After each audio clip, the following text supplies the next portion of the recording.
Pokemon Go's best event of the year is coming up fast, so to help you prepare, we've got 7 tips and tricks to help you level up your GoFest experience. So with that said, let's get started.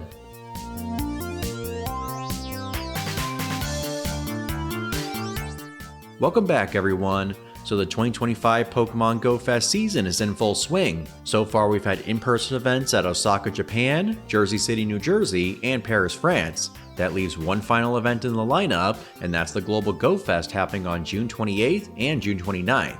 And this event is really exciting as we're seeing the debut of Volcanion, the crown forms of Zacian and Zamazenta, the global release of Skidoo, as well as the shiny debuts for Carbink and Frigibax, so there's definitely a lot to look forward to in my opinion.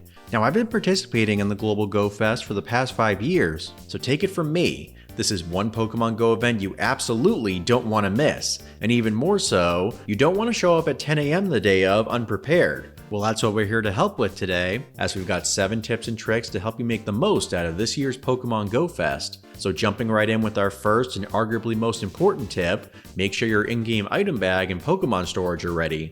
This includes incense, lure modules, star pieces, lucky eggs, and enough Pokeballs to last both days. The Global Go Fest is going to be a marathon as it runs from 10 AM to 6 PM local time over 2 days, so that's 16 hours of gameplay that you've got to prepare for. When it comes to incense, you'll need 16 of these since each lasts an hour. As for star pieces, lucky eggs, and lure modules, you're not going to need as many since they're not a priority compared to incense, but they're still important. Obviously, you shouldn't trash these if you have a bunch in your bag, but you also shouldn't go crazy with stocking them depending on your gameplay situation. Then for Pokemon storage, I would say having at least 100 spots open would be necessary. With special costumes, shinies, legendaries, and anything you want to keep for trades, you'll definitely fill up your storage fast. If you need any help clearing your storage before GoFest, you can check out our storage clearing videos that we'll have linked in the description. And of course, we can't forget about Pokeballs. When it comes to the number of these you need, I think it goes without saying that you should try to get as many of these as you can.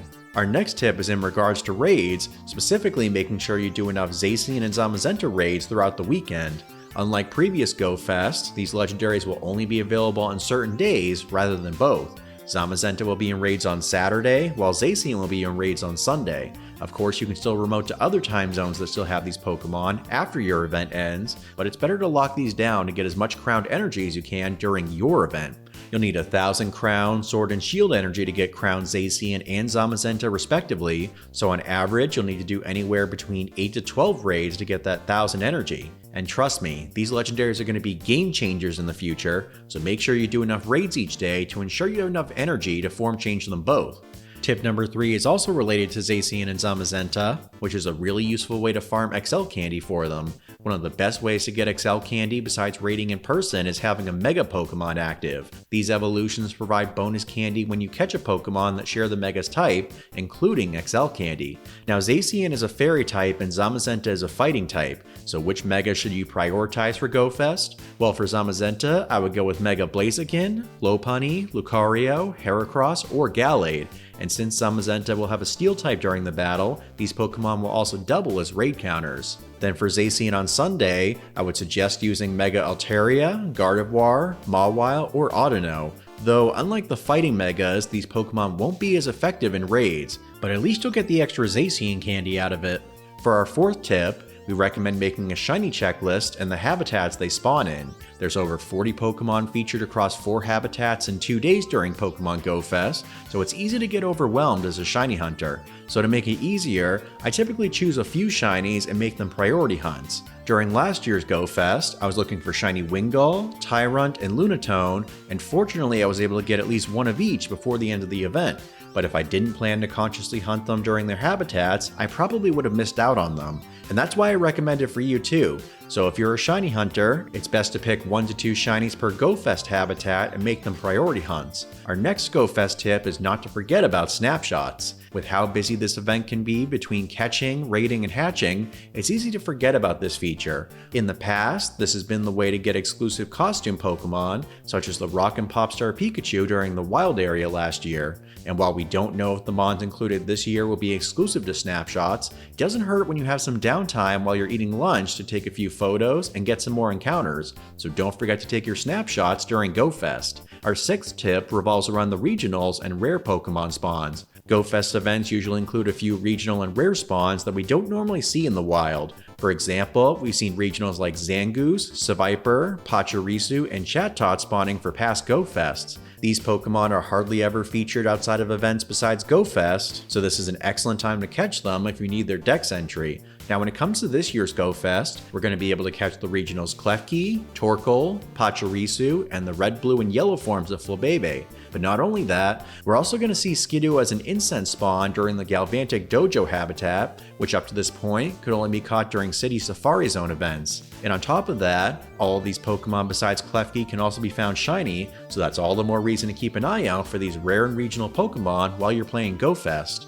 Alright, so this brings us to the final GoFest tip of the video, but before we reveal it, we want to know if you have any GoFest tips of your own. We've also got loads of other GoFest as well as general tips for Pokemon Go here on the channel, so we'll have additional links to those videos in the description as well. So moving on to our final and most underrated tip for GoFest 2025, we recommend having Bisharp as your buddy during the event. We recently saw Bisharp's evolution added to Pokemon Go, and King Gambit has a unique evolution requirement. To evolve Bisharp, you'll need 100 Pawniard candy, as well as to win 15 raid battles against Dark or Steel-type Pokemon while having Bisharp as your buddy. Unfortunately, these types are somewhat uncommon unless there's a Steel or Dark-type event.